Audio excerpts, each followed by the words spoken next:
Hello students, welcome to our classes. हमारा पाठ है बल बहादुरी, जो कि कक्षा 12वीं की मकरंद भाग 2 से लिया गया है। इस पाठ को पिछली वीडियो में हमने 26 पेज नंबर पर पढ़ लिया था। आज हम इससे आगे के पाठ को पढ़ेंगे तथा समझेंगे। राष्ट्र एवं जातियों के गौरव की स्थिति पूर्णतः कोकिल के शिशुओं जैसी है। उसका जन्म होता है शक्ति की कल्याणमयी गोद में, पर वह पलता है प्रेम के पवित्र पालने में। बल उसकी नसों में अभिमान एवं कर्मण्यता के रक्त का संचार करता है और प्रेम उसे त्याग का अमृत पिलाकर अमर करने का प्रयत्न। बल एवं प्रेम का यह सात्विक संयोग ही राष्ट्रों के निर्माण की मूल शिला और इन दोनों का पारस्परिक विरोध ही विश्व के विशाल राष्ट्रों एवं जातियों के खंडहरों का सच्चा एवं हृदयवेधी इतिहास है। लेखक इन पंक्तियों के माध्यम से कहते हैं कि जो हमारे राष्ट्र हैं और उनमें पलने वाली जातियां हैं, उनका स्वरूप, उनकी स्थिति पूर्णतः वैसी ही है जैसे एक कोयल, कोकिल मीन्स कोयल, एक कोयल के बच्चे की है, क्योंकि उसका जन्म तो एक शक्तिशाली गोद में होता है, मतलब प्रकृति की गोद में होता है, परंतु उसका लालन पालन उसकी माँ प्रेम और पवित्रता से करती है। उसके साथ ही बल उसकी नसों में भरा हुआ होता है और कल्याणता से उसका रक्त का संचार होता है। बल उसके अंदर होता है और बल ही उसके रक्त का संचार भी करता है। प्रेम उसे त्याग का अमृत पिलाकर अमर करने का प्रयत्न करता है, तो बल उसको क्या करता है, अभिमान और कर्मण्यता से भरकर शक्तिशाली बनाने का प्रयत्न करता है। बल एवं प्रेम का यह सात्विक संयोग क्या है, राष्ट्र निर्माण की मूल शिला है। उसी प्रकार से जिस प्रकार से प्रेम और बल मिलकर उस कोयल के बच्चे का निर्माण करते हैं, शक्तिशाली गोद में पलता है, प्रकृति की गोद में पलता है, इसलिए उसके पास शक्तियाँ भी होती हैं। कोयल की आवाज़ को प्रेम का प्रतीक माना जाता है, इसलिए कोयल उसे प्रेम के धागे से बांधती है। उसी प्रकार से जो हमारे राष्ट्र हैं, उसके अंदर बल और प्रेम दोनों ही विराजमान होते हैं, तो वह राष्ट्र की एक कठोर शिला, एक कठोर नींव रखने के लिए सक्षम होती हैं, और वही राष्ट्र, वही देश सक्षम होते हैं, आगे बढ़ते हैं, जहाँ पर प्रेम और बल दोनों ही साथ मिलकर चलते हैं। और जहाँ पर ऐसा नहीं होता, बल और प्रेम आपस में नहीं मिलते, वैसे राष्ट्रों को, उनकी जातियों को खंडहर बनते हमने देखा भी है, और वह बहुत ही भयानक स्थितियाँ हो जाती हैं। बल आकर्षण का केंद्र है। बल का उपयुक्त प्रदर्शन अपनों बिगानों सभी को अपनी ओर आकर्षित करता है। लेखक कहते हैं कि जो बल होता है वह आकर्षण का केंद्र होता है। जो बलवान व्यक्ति होता है, जो शक्तिशाली व्यक्ति होता है, उसकी तरफ सभी लोग आकर्षित होते रहते हैं। अपनों मतलब अपने, बेगानों मतलब पराये, अपने और पराये सभी उसकी तरफ खींचे चले जाते हैं। सबको सभी मुग्ध दृष्टि से देखते हैं, और सबल जो होते हैं वो सभी को एक मुग्ध मतलब एक समान दृष्टि से देखते हैं। सबल मिस शक्तिशाली व्यक्ति। प्रेम और श्रद्धा का स्नेहोपहार उसके चरणों में समर्पित कर सभी अपने को धन्य समझते हैं, और सभी जो लोग उसकी तरफ आकर्षित होते हैं वह उसके चरणों में प्रेम और श्रद्धा के फूल चढ़ाकर, मतलब उसकी भावनाओं को अपने हृदय में जगह देकर, उसकी छवि को अपने मन मंदिर में बसाकर उस सभी धन्य हो जाते हैं।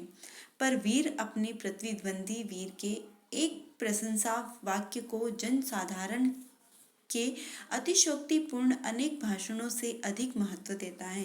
इस प्रकार से एक सबल व्यक्ति की प्रशंसा तो हर दुर्बल व्यक्ति करता है, हर व्यक्ति करता है। सबल व्यक्ति, जो शक्तिशाली व्यक्ति होता है, उसकी तरफ तो सभी खींचे चले आते हैं, परंतु एक शक्तिशाली व्यक्ति ही दूसरे शक्तिशाली व्यक्ति की, एक बलवान व्यक्ति ही दूसरे बलवान व्यक्ति की प्रशंसा कर सकता है और उसको वो अच्छे से समझ सकता है। उसकी प्रशंसा के ऊपर दो शब्द या भाषण जो एक बलवान व्यक्ति कर सकता है या दे सकता है, वह अन्य और कोई नहीं कर सकता। वास्तव में एक कवि ही दूसरे कवि की सच्ची प्रशंसा करने का अधिकारी है और एक वीर ही दूसरे वीर का सच्चा सम्मान कर सकता है। उसी प्रकार कवि कहता है कि जिस प्रकार एक कवि दूसरे कवि की भावनाओं को समझकर उसकी प्रशंसा कर सकता है और वही उसकी सच्ची प्रशंसा भी होती है, क्योंकि एक कवि जानता है कि दूसरे कवि के अंदर क्या गुण है, उसकी क्या कोशिशें हैं, उसके क्या प्रयत्न है, उन सारी चीज़ों को एक कवि ही समझ सकता है। उसी प्रकार से एक वीर ही दूसरे वीर का सम्मान कर सकता है और वही सच्चा सम्मान भी होता है। इतिहास रत्न जयमल और वीर शिरोमणि फत्ता का हम कितना ही गुणगान करें, पर उसका सच्चा सम्मान तो मुगल सम्राट वीर अकबर ही कर सकता है। उसी प्रकार से इतिहास का एक उदाहरण देते हुए लेखक कहते हैं कि रत्न जयमाल और शिरोमणि फत्ता बहुत ही गुणवान और शक्तिशाली व्यक्ति थे, राजा थे, परंतु उनका जो सम्मान, हम लोग उनका जो गुणगान करें वह बहुत कम है, क्योंकि उनका सम्मान तो मुगल सम्राट वीर अकबर ने किया था। एक सम्राट होने के बावजूद उन्होंने दूसरे राजाओं का गुणगान किया था, उनका सम्मान किया था। वह सम्मान सबसे बड़ा और शिरोमणि होता है। झांसी की वीर महारानी लक्ष्मीबाई के सम्मान में हम कितने ही वाक्यों का निर्माण क्यों न करें, पर देवी का वास्तविक सम्मान ब्रिटिश सेना के वीर सेनापति ह्यू रोज के वे शब्द हैं जो आज भी इतिहास के स्वर्ण पृष्ठों में अपनी दिव्य प्रकाशमाला के साथ जगमगा रहे हैं। अब झांसी की रानी की हम कितनी ही कविताएं, कितनी भी उसके सम्मान में पंक्तियां लिख दे और उसका गुणगान कर दे, परंतु फिर भी हम उन महारानी का सम्मान उस तरीके से नहीं कर सकते जिस तरीके से एक ब्रिटिश सेनापति, एक अंग्रेज सेनापति होते हुए भी ह्यूज ने महारानी के लिए प्रशंसा भरे शब्दों को कहा था, सम्मान भरे शब्दों को कहा था, जो आज भी इतिहास के स्वर्ण अक्षरों में लिखे गए हैं। बल और बुद्धि का वही संबंध है जो देह और आँखों का। बल और बुद्धि का संबंध जिस प्रकार से हमारी आँखें और हमारे देह मीन्स शरीर, हमारे शरीर और आँखों का संबंध है, उसी प्रकार से बल और बुद्धि का भी संबंध है। बुद्धि कौशल के बिना बल का कुछ अर्थ नहीं और बल के अभाव में बुद्धि कौशल पंगु है। अगर इंसान बलवान है और उसके पास बुद्धि नहीं है तो वह बल उसके किसी काम का नहीं है, क्योंकि वह व्यर्थ जगह अपने बल को गवाएगा। और अगर व्यक्ति के पास बुद्धि है पर बल नहीं है, फिर भी वह अपंग सा महसूस करता है, क्योंकि बल और बुद्धि का संयोग ही सर्वोपरि है।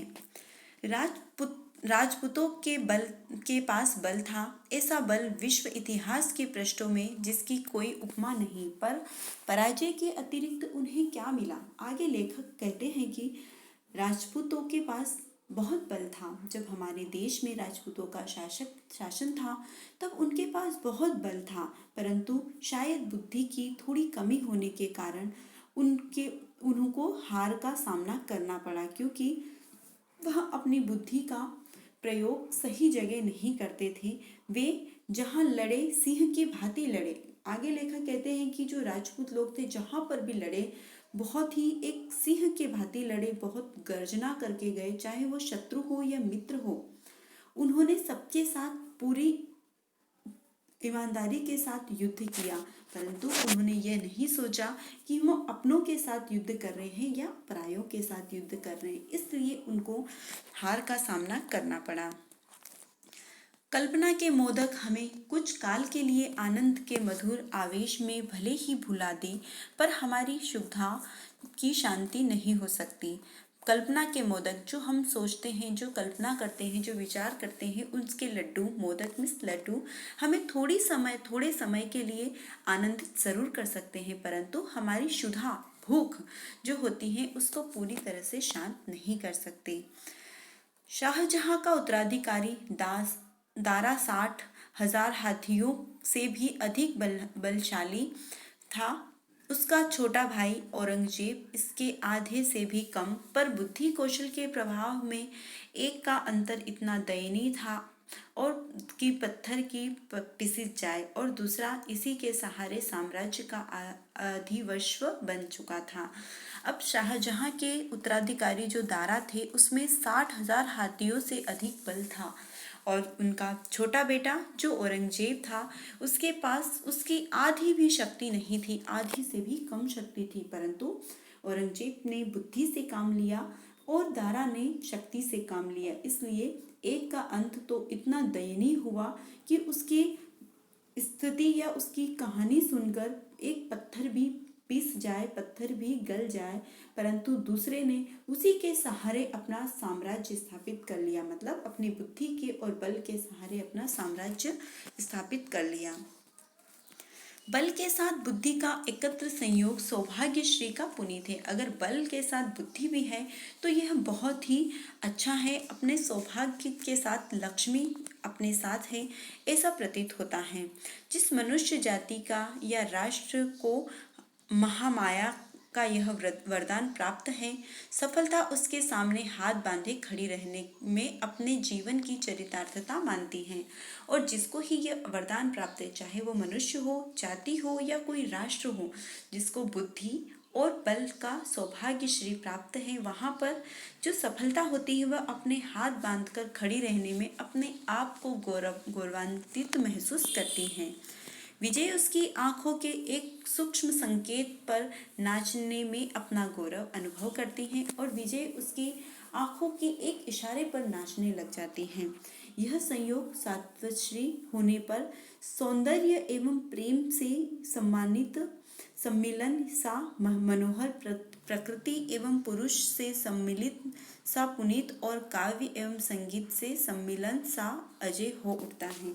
और ऐसा मिलन जहाँ होता है वहाँ पर ऐसा लगता है कि सौंदर्य और प्रेम आपस में मिलकर मनोरम दृश्य प्रस्तुत कर रहे हैं। प्रकृति और पुरुष का मिलन हो रहा है, उससे काव्य को संगीत प्राप्त हो रहा है। ऐसा लगता है कि चारों तरफ अजय विजय की भावनाएं व्यक्त हो गई हैं।